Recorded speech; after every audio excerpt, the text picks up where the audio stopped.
Assalamualaikum warahmatullahi wabarakatuh.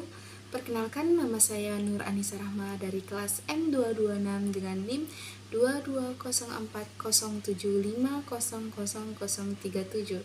Nah, pada kesempatan kali ini saya akan memaparkan atau menjelaskan terkait materi yang telah saya pahami selama pertemuan dari mata kuliah pembelajaran kelas rangkap di SD. Nah, untuk definisi dari PKR itu sendiri yaitu sebuah bentuk pembelajaran yang menyaratkan seorang guru mengajar dalam ruang kelas yang satu dan yang lain dalam waktu yang sama dan menghadapi dua atau lebih tingkat kelas yang berbeda. Nah, kemudian PKR juga mencakup seorang guru mengajar dalam satu ruang kelas atau lebih, kemudian menghadapi murid dengan kemampuan belajar yang berbeda. Tentunya sebagai guru kita harus tahu bahwa murid memiliki gaya belajar dan tindakan dalam proses pembelajaran ataupun dalam kegiatan pembelajaran itu memiliki ciri khas atau karakternya sendiri. Kemudian PKR diperlukan karena kurangnya guru atau kurangnya tenaga dari pengajar. Kemudian tujuan atau fungsi dan manfaat PKR dapat juga dikaji sebagai berikut, yaitu yang pertama, quantity dan equity, yang mencakup mengoptimalkan SD yang ada, kemudian ekonomis atau menggunakan satu guru atau lebih dalam proses pembelajaran sehingga satuan biaya pendidikan yang ditanggung pemerintah atau masyarakat jauh lebih kecil dan ringan. Kemudian ada pula pedagogis, di mana memperhatikan PKR menunjukkan bahwa strategi tersebut mampu meningkatkan keaktifan dan kemandirian murid. Adapun yang terakhir yaitu keamanan, di mana pendidikan PKR mempermudah pemerintah untuk mendirikan SD di lokasi yang dapat dijangkau oleh anak-anak. Nah, adapun prinsip dari PKR itu sendiri yaitu yang pertama, kesempatan kegiatan pembelajaran atau mempunyai tujuan yang sesuai dengan tuntutan kurikulum atau kebutuhan murid.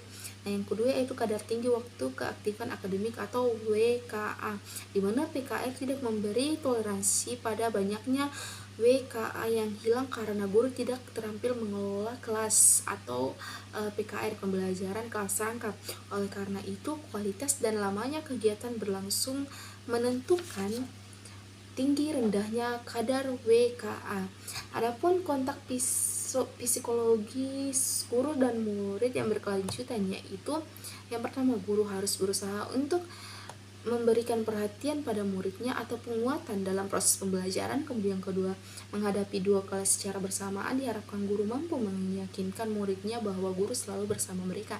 Kemudian yang ketiga, mampu melakukan tindakan instruksional dan pengelolaan yang tepat.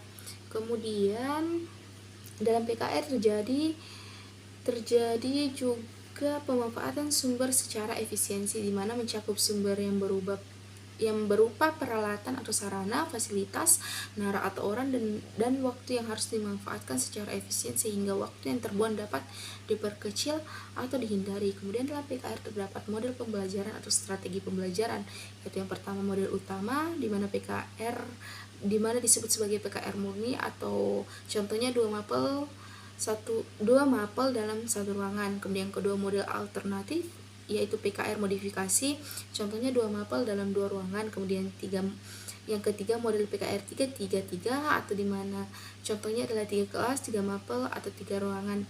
Nah, aneka model interaksi kelas rangkap dalam PKR, misalnya yang pertama proses belajar arahan sendiri atau PBAS, kemudian yang kedua proses belajar melalui kerjasama atau PPMKS. Nah, kemarin juga sempat kami mereview salah satu video terkait dengan model pembelajaran dari PKR, yaitu model pembelajarannya 2 kelas, 2 mata pelajaran dan 1 ruangan atau model PKR 221. Nah, tentunya setelah itu kami juga melakukan kegiatan yaitu membuat sebuah rancangan dari model pembelajaran PKR, di mana itu rancangan model PKR-nya yaitu 221, kemudian dibuatkan tabel, kemudian dituliskan dari mulai dari capaian pembelajaran, kemudian ada waktu atau alokasinya, kemudian ada pendahuluan dan kegiatan pelajaran individu atau kelompok, ada juga penutup. Ini semacam seperti rancangan proses pembelajaran yang mencakup PKR itu sendiri. Mungkin itu saja dari saya.